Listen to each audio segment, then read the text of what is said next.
Today we are taking a sledgehammer to one of the biggest myths in music history. A big one. We're digging into this framework called the architecture of influence, which argues that American music is built on a very specific foundational Black American, or FBA. And that's such a crucial distinction, right? We're not talking about just a vague general influence. We're talking about the specific descendants of emancipated enslaved people in the U.S. who literally created the infrastructure, the syncopation, the call and response, the very bones of the music. So the mission today is to look past the mythology, specifically the whole king of rock and roll thing. Right, to see the actual engineers who built the machine. Because the whole argument here is that a figure like Elvis Presley wasn't so much an inventor as he was a synthesizer. That's the conduit theory. If you break him down piece by piece, you can trace almost everything back. Okay, so let's do that. Where do we start? The voice. Let's start with the voice. That huge, booming, operatic baritone he used on ballads. 100% Roy Hamilton. Hamilton had this, perfect blend of gospel power and almost theatrical precision.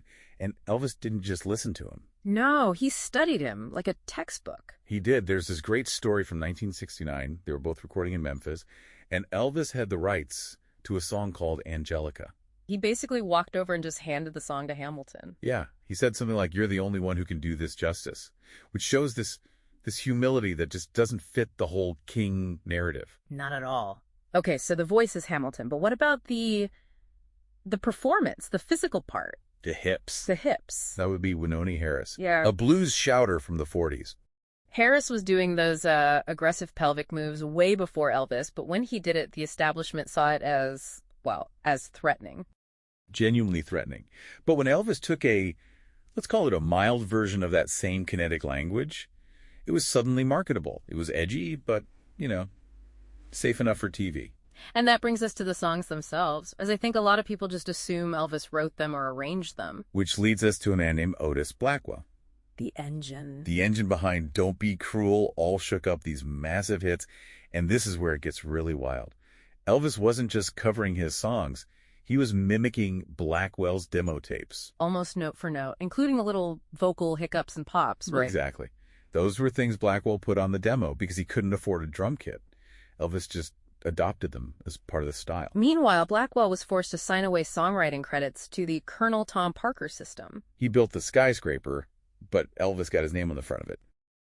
But the thing is, Elvis himself seemed to know this. He seemed uncomfortable with the crown. Oh, yeah. That famous 1969 press conference in Vegas, a reporter calls him the king. And he immediately stops them, gestures to the back of the room where Fats Domino is standing. He says, "No, that's the real king of rock and roll." He knew, the marketing just ignored it. So if Fats was the king, then the godmother. That has to be Sister Rosetta Tharpe. Absolutely. We talk about Chuck Berry inventing the rock guitar sound, but Sister Rosetta was playing with heavy distortion, this ferocious style, back in the 30s and 40s. She was shredding 2 decades before the genre even had a name. It's unbelievable. And that pattern of borrowing, or, not giving credit, it really blew up with the British invasion. Totally. You had the Beatles, who were like open students. They were always shouting out Little Richard or Motown. You had Led Zeppelin. Yeah. Who faced some very real legal challenges because they were just lifting lyrics and riffs directly from bluesmen like Willie Dixon and Howlin' Wolf without any credit. It was more than inspiration. It was duplication. So when you pull the lens back, rock and roll wasn't some spontaneous invention of the 1950s? No. It was a synthesis of FBA innovation, just packaged for a segregated market.